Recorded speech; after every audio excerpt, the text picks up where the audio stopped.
మింగ మెతుకులేదు కానీ మీసాలకు సంపెంగ నూనె అన్నట్టుంది దాయాది దేశం పాకిస్తాన్ పరిస్థితి.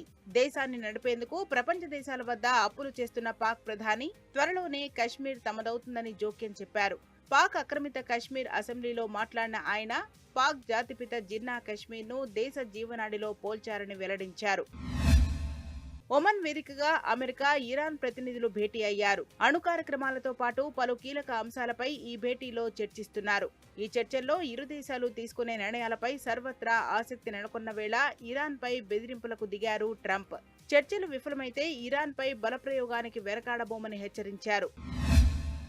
4 ఏళ్లుగా సాగుతున్న రష్యా ఉక్రెయిన్ యుద్ధంలో కీలక పరిణామం చోటు చేసుకుంది. అబుదాబి వేదికగా అమెరికా మధ్యవర్తిత్వంలో రెండో విడత చర్చలు జరుగుతున్నాయి. ఈ చర్చల్లో పలు కీలక అంశాలపై మాస్కో, కీవ్ మధ్య ఏకాభిప్రాయం కుదిరినట్టు తెలిపారు. ట్రంప్ అల్లుడు జేర్డ్ లో శాంతి నెలకొంటుందని ధీమా వ్యక్తం చేశారు.